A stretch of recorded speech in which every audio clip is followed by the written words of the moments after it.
One word we use a lot is the word khalas. So one of my students, she told me she was listening to her family talking Arabic and she heard the word khalas a lot. I've never noticed that we use this word a lot, but when she told me, I was like, oh yeah, she's actually right. We do use it a lot. So, this word, first, we use it in a random way. This is when we say, like, we use it a lot. That's like really random. And that's basically when we use it in a beginning of the sentence. So I say, "Khalas, let's do this." It's like an agreement or okay. This is how, like, the purpose of using this word in a beginning of the sentence. So, "Khalas, let's do this and that." Or "Khalas, I understood." Another way we use it, if you use it in an aggressive way, it basically means stop. "Khalas," you know? So it depends on your tone. If you say it in a friendly way, "Khalas" or "Khalas," like it's your tone, whether you're yelling or talking normal. The other two forms we use it is as verbs. We have khilas and we have khalas.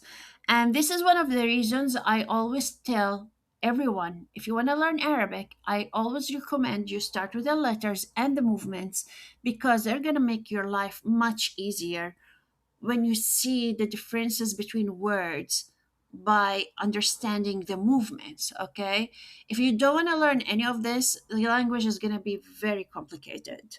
So anyway, we have khilas, the verb khilas, which is like, think about it as like a passive, which basically means has been finished. The milk has been finished. الخلص حليب. القهوة خلصت. Uh, the coffee has been finished. You know. So it's like, think about it as a passive. Like, we don't know who finished it. It just has been finished.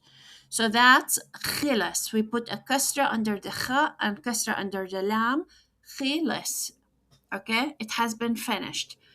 Now, the other form we use, khalas, we put a fatha above the kha and a shadda, we emphasize the lam. So we say khalas. So this is the other form of verb, khalas, and think about it as like this is the active form, like when someone has finished something. So أنا خلصت شغل, I finish work. أنا رح أخلص شغل على الساعة, I will finish work at 8 بالليل, 8 o'clock, 8 p.m.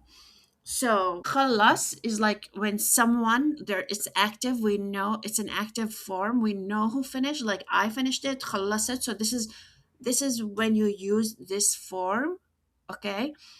And when you want to say something has finished, is passive, we don't know who did it, who finished it, or whatever, it just has been finished.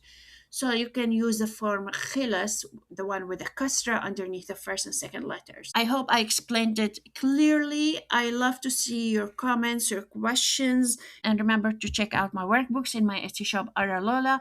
I also teach Arabic one-on-one, so if you are interested, let me know. I also offer packages if you want to purchase more than one lesson, like 5 or 10. So let me know and see you next time. Thank you.